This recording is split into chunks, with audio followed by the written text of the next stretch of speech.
Welcome to Chasing Hard podcast, trusting God when life doesn't turn out the way you plan. This is a place where we talk about hard things that we feel ill-equipped to handle and unprepared, maybe. But God still calls us to these things. I mean, like we are called to walk through the hard things, but not alone. And so today I am excited to have Sarah Wells and talk with her. Hey, Sarah. Hello. Thank you for being a part of this podcast. Thank you for the invitation. Um, we don't know each other in person, but I do know that you are an author. I think 5 books. Yes, and a variety. Like I know you've written poetry. I think you wrote a novella as well. Yeah. Okay. So with this podcast theme in mind, is there a time?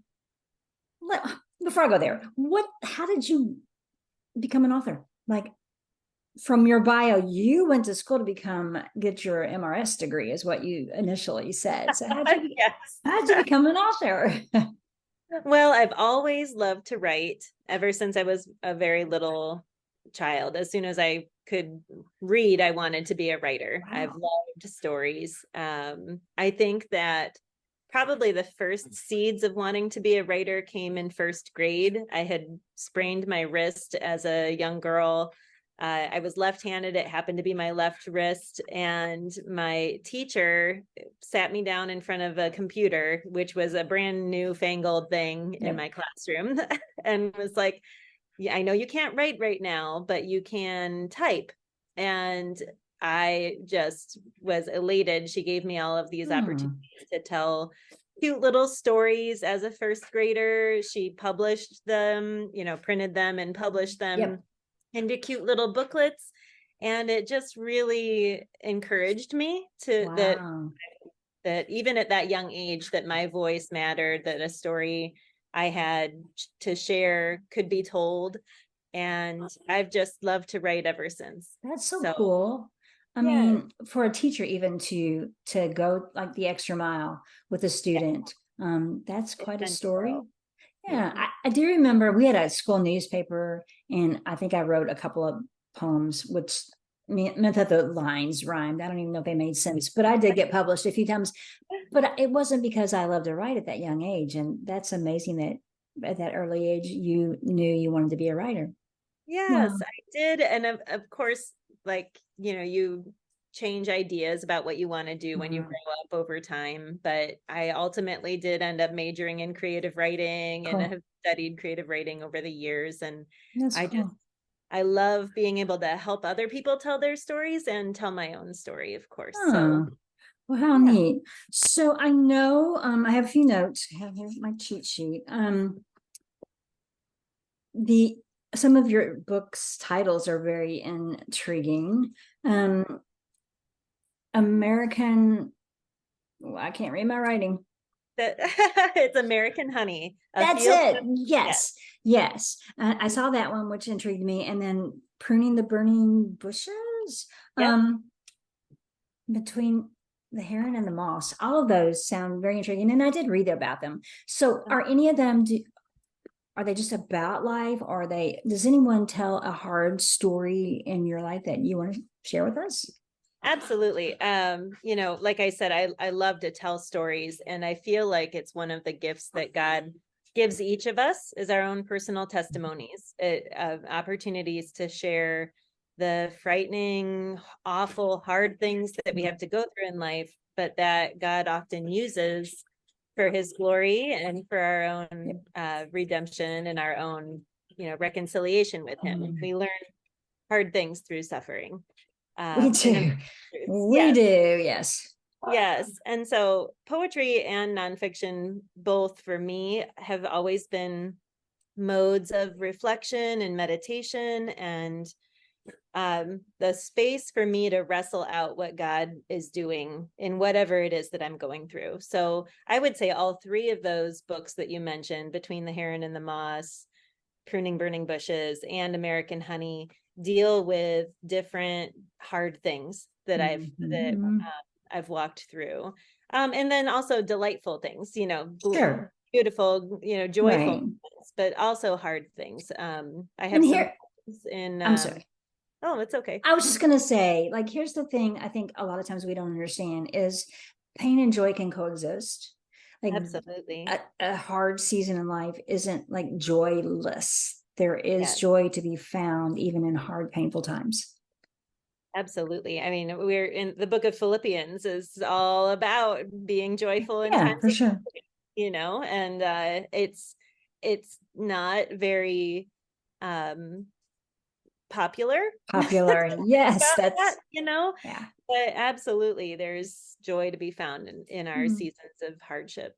So, right. yeah. So, an interesting thing that I read about you in your bio was you and your husband aren't a traditional family. Your roles reversed. And he's a stay-at-home dad. He was. He was. Yes. Now Okay. I'm the stay-at-home parent now, Okay. but our kids are older now. For about a decade of my children, our families, what a decade of our kids' lives, my husband was the stay-at-home parent Wow. and I worked full time. That's And pretty crazy. yeah, so a little bit different. We didn't anticipate that. I always thought that I was going to be the Mhm. stay-at-home mom. My mom was always there for us when I was a kid. Right. That's been what was modeled for me. Same. Yeah. Uh, it was quite surprising to me after the birth of my daughter that I had this sudden deep desire to return to work. I was not expecting it at all. I Oh, really was, I did not feel like myself anymore. It was a really strange feeling because I always wanted to be a mom, just like I right. wanted to be a writer. And so Right. I Same. did not see that coming. So I think I saw where you struggled, like you had miscarriages or one miscarriage, or and that's part of my story, like not miscarriages, like I can't even imagine that. But it seems like a common thing with a lot of women that I talk with. We deal with infertility um for years before we were able to become pregnant, and how hard those years are. And you get to decide not just to trust God with that part of your story, but how it ends. Like I have a friend who desperately wanted to be a mother. She was a missionary, she and her husband in Zimbabwe, and it never happened. And she's in her upper 50s now. And that is still a thing that she grieves, that fact that she was never able to be a mother. Yes, yes. We had two miscarriages before Mm. my daughter, my oldest, was born, and then two in between Wow. the birth of my two sons. We have three children. Oh, okay. How So, hard that must have been for oh, you. I can't yeah, imagine. it's a very difficult thing because it's Mhm. often a very private grief Mhm. too, Sure. and it's not, it's especially for the mom, even in a couple, the husband's not the one who's Right. carrying life, so it can be really Mhm. isolating in that way. I one of the things that I really learned that God taught me through those miscarriages, especially the first two, was how much I had believed in a like gospel of prosperity, that Yeah. if I did all the right things that he was going Right. to bless me. So why Yes. the heck wasn't he blessing me? Right. Oh, And girl. also that he's trying to teach me a lesson by taking away Yeah. babies. And I had a lot of deep digging to do about what I believed about who God was and who God actually said he is in his Hmm. scriptures. Yeah. And despite how it's one of those things that is that journey you walk through, you would never wish on your worst Right. enemy, but I would also never want that to have been taken away from me. Now look Right. at how much you can Yeah, be ministered and shaped through those for sure. experiences. Yeah, I was Mhm. thinking and praying today before this about this actually, and about the opportunity to talk with women about their stories, and was reminded there are lots of parts of my story that I don't like, and that's to Mhm. put it mildly. Like I would give anything to change those things. And people have gently reminded me that God has entrusted me with this story and these people. Yeah. And so when I come from it from that angle, it helps. I still don't like those parts of my story any better, but it does help to make sense. Like God called me to this. What am I going to do? Yeah. Yeah. Yep. Mm. Absolutely. And the other part of that too is how much um it returns the shines our ability to recognize our weaknesses and the places where we've struggled or suffered, um, and the ways that sustained us through those Mm. things returns that in that light to where it belongs, Yeah, like, I agree. and it digs out the shame of whatever, my memoir is all about trying to resist temptation. I And saw that one as well. So temptation's not like a favorite word, so I don't think I wrote that one no, down. But so that's your memoir. yes. Mhm. Okay, I'm gonna have to make a note of that. Is there anything in particular from that you would like to share with us? Well, sure. Yeah. My memoir is about the first 10 years of our marriage. The spoiler alert is we're still married, so we Yes. survived. Mhm. Yeah. We celebrated 20 years. Oh, wow. Well, Congratulations. thank you. Yes.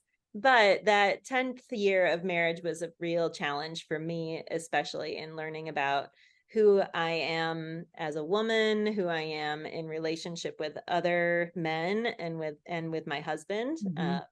At that time, we had our third child. I was like fully myself for the first time in 10 years because I had gone through miscarriages, Hmm. gone through being pregnant, gone through not being pregnant again, and then pregnant again. And all of Hmm. those bodily changes, and your body really isn't your own during that season at all. Nope. Uh, Nope. yes. And so coming back into myself, and then also having to face my husband had started to travel for work on the weekends and the evenings, and the loneliness and the Hmm. desires that I had to be with him weren't, our relationship was just okay. It wasn't Okay. terrible. Nothing bad was happening Right. with him and I. Yeah. But then I have always had a longing for attention and love, especially from other men, from men. And that really reared its head in that 10th year of our relationship. And spaces where I was lonely or sad in the dark, quiet times, I had to really wrestle with some things. Mm. And I had a colleague at the time, which is a major part of my memoir, who was really disrespecting my marriage and Mm. really pressing in. And I would like fling Bible verses up on Facebook and like write about resisting temptation all the time on my Mm. blog. And he'd be like, "Oh, I see you're trying, you're telling me what I shouldn't be doing." And I'm like, "Yes, I am." But Mm. I had a very hard time knowing how to set appropriate priorities in my Mm. relationships, and uh, having this desire to maintain friendships that were unhealthy, and Mhm. even though I knew in my mind that this wasn't that Mhm. this friendship wasn't really a friendship anymore. I had a very difficult time and a complex time trying to navigate all of that. And I Mhm. really feel like God rescued me from that. I had one evening, this is one of those times where I always am like, "Hey, are you sure you want to say God talked to you?" And then Yeah, it makes me right, think, like, right. but this was a moment where I heard the audible voice of God Mm. in my being.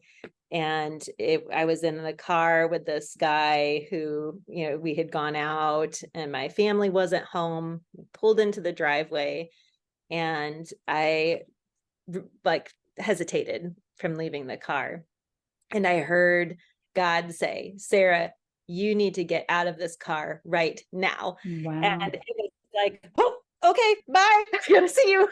And really Wow. felt completely rescued, honestly. It was one of those moments where I could have driven my entire life into a guardrail, and it Mhm. was a very frightening, very surreal season of my Mm. life, Mm. where I that I had to navigate. And so Right. that memoir is really the story of our marriage, as well as, trying to navigate the wreckage of temptations in our lives, and how that can pull us away from or draw us Mhm. closer to the Lord as well. So, Yeah. Well, so kudos to you for number one for sharing that private part of your life in your book. mhm. But also stay hanging in and figuring it out. Because I think even in the Christian world, like we are so quick to just, and kudos to your husband as well. I mean, because we're so quick to just throw it out. Like it's Yeah, just marriage these days. It's not, for a lifetime. It's right. not, we don't take our vows seriously. And those are vows that we make to God Mhm. and to our spouse and really to the people who are watching. Like they are the witnesses and are even there to help keep us accountable. And so I don't, this is not a popular thing, but it seems like the church needs to learn better how to stress the importance of the covenant of marriage because God values that highly. And just as I'm not saying all couples should stay married. I get that there are some Right, of course. situations, yeah, you have to protect yourself, your children, whatever, and get it out. But to Yeah. me, many kudos to you and then all the couples who choose to stay in it and fight. It's hard and it's gonna be hard. Like if you stay, it's gonna be hard. If you don't, it's gonna be hard. So Yes. pick your Well, heart, I guess, right. Well, and especially when there's children involved, you never Exactly. fully actually uncouple from in a You're right. divorce situation, right? Right. You're just not living with that person anymore. It's a new Right. kind of hard. Yeah. And what I've have looked back at in that season and in the years since that season is that, that it's easy to lean into the for better part of for better or worse, True. and the health part of for sickness and health. uh when we find ourselves in the worst part and the sick part, Oh then yeah. it's super hard. and Yes. and then that's when we have to remember that promise that love is patient and love is kind, and being For sure. patient in those seasons that are hard can be really Yes. hard, It can really be lonely, really hard. challenging, especially if you're not seeing hope for the That's true. relationship change. That is true. And I think another thing, unpopular concept when it comes to marriage is dying to self.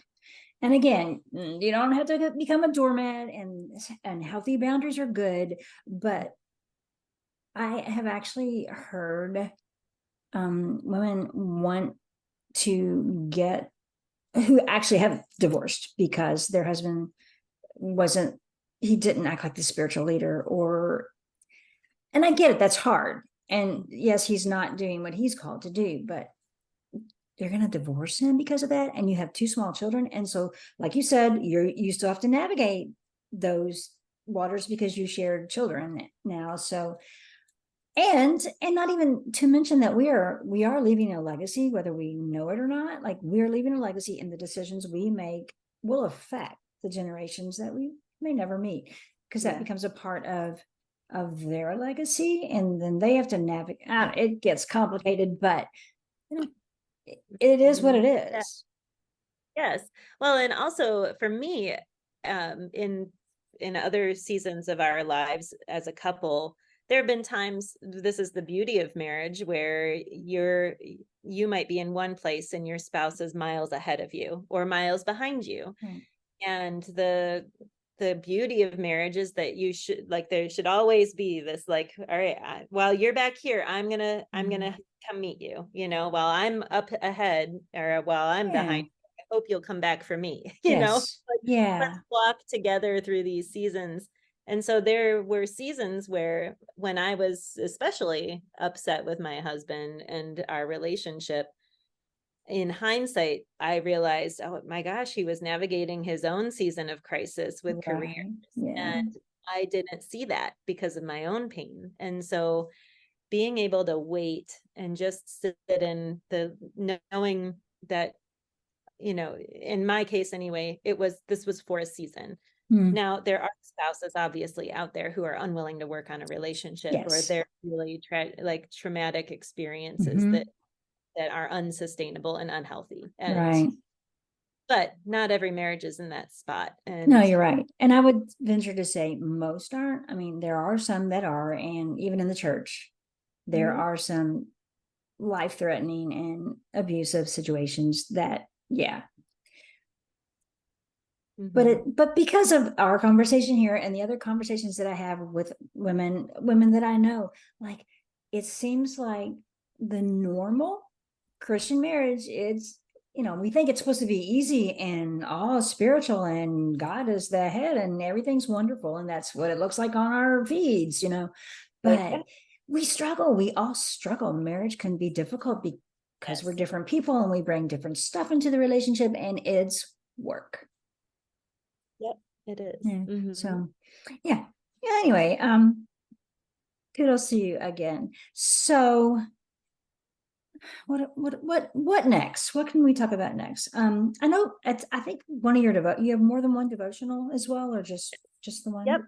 I have two Okay. family Bible devotionals published by Our Daily Bread. One is more of like a survey of Old Testament and New Testament that helps families navigate familiar and not as familiar stories Mhm. of Scripture especially through the lens of Jesus, being that Oh, that is our, the central person of our faith. wow.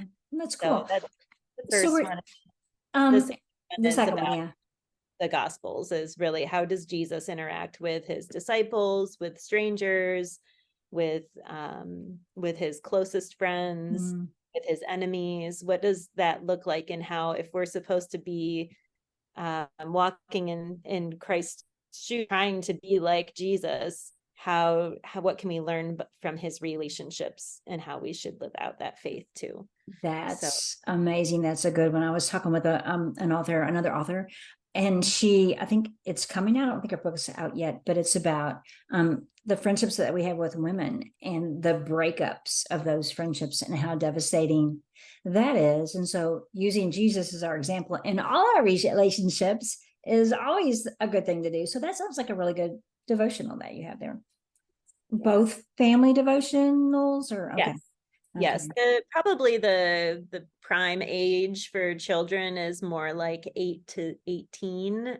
okay. Even like 16, 17, 18-year olds might be a little bit pressing on the older end because some of the activities are intended for a younger age. Oh, There's that, especially 8 to 16, I would say, is a really good window. And that was the ages that my children were when I was working on the devotionals. So I would gotcha. practice them with the and make sure that it was Oh, that's accessible for them. good. And Yeah. What a great yeah, idea. So are all your three of your children still living at home? Okay, yes. My cool. oldest is a senior in high school right now and looking at colleges and all of the landmark occasions of her senior year Yeah. happening. And then I have two sons. One is 16 and the other is 12. So Aw. you're in the teens and tweens of life. And I actually enjoyed those years. Yeah. I mean, I looked forward to the time when they were older and they could drive because I spent a lot of time in the car. But I actually liked the time I spent in the car because it was them and their friends, and I could listen to how they interacted. And it was a window into their lives that they were becoming more independent, but I still got a glimpse of that. And yeah, as a mom, you want to pray and you want to know that your kids are able to interact and yeah, on all levels. Just Yeah. it was a fun time. Mhm. Not a Yeah. not a perfect time. It was a hard time too, No, but right. I'm I describe the teen years like riding on an indoor roller coaster with like blindfold on.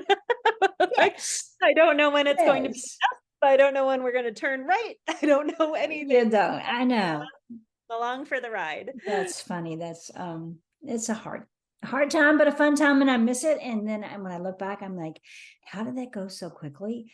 even though during the time it didn't seem Yes. fast. It just, time is an enigma, I guess. It's how it can be slow and fast at the same time. So My friend Jody Tomei, she's another writer. oh, She shared with me when my kids were little. I was like, oh my gosh, they just are so needy. And she's like, oh, you have no idea. Wait until they're in junior high and high school, and then they need you at night and not and yes, time. differently. They need you differently. Well, and then just a little, we can go beyond those years, because I thought once they were adults and they were out of the house, like, easy peasy. um there's a thing that exists called parenting adults, and it's different, and it's not every day, and it's not hands-on, but it's a thing still, and it's not what I expected. But I talked to a lot of other women who experienced the same thing, and yeah, so there's that for you too. Yes, um, more to come. yeah, but good, because in theory, I'm not a grandmother yet, but in theory, they're going to give you grandkids, and that's supposed to make it all better or something. So I'm gonna our time is wrapping up. So is there one a theme that you like to share with women, that you like to speak to women? Is there anything that you want to leave this audience with? Yes, I think one of the things that I think about a lot is, and it's a truth that has been hard for me to learn, is that we are, each and every one of us, the beloved of God.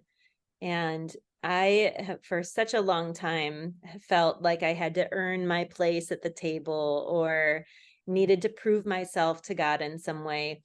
And he really shook that out of me after COVID. I had long COVID and had to quit my job and was just really exhausted by this disease. And I have always been a checklist person. Like, I have to Oh prove yeah. my existence, justify that I am worth it. Yes.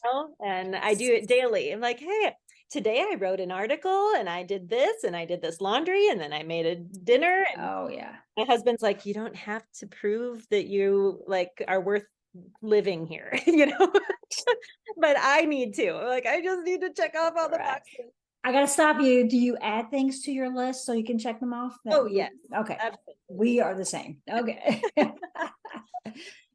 But when I was sick and trying to recover, I just couldn't do things. I only had so much energy. And it was the first time in my life that I had ever not been a pull yourself up by the bootstraps kind of person. And being able to rest in the awareness that even when I'm not producing something, I am a child of God, and that God loves me deeply and wholly, even if I accomplish absolutely nothing today.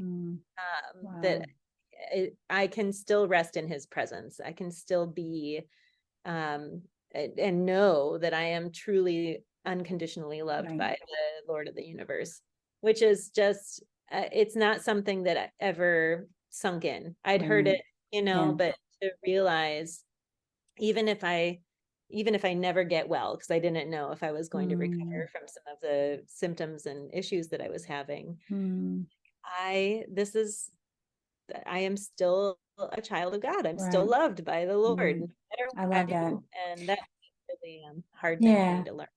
I love that. That's a great parting word, because I think a lot of us struggle with that. And as you're talking, I'm feeling that, yeah, I do. That's probably going to be a lifelong struggle for me, because I always have, and I still do, not as much as I used to, but yeah. So thank you for leaving us with those words. Yes. And also thank you for being a guest here, and for sharing your story and parts of your story and your journey. So I will be on the lookout for your books. I'm I love books, so I will definitely be looking into your books. And again, thank you. Thank Thank you, you. Sarah, for being a guest.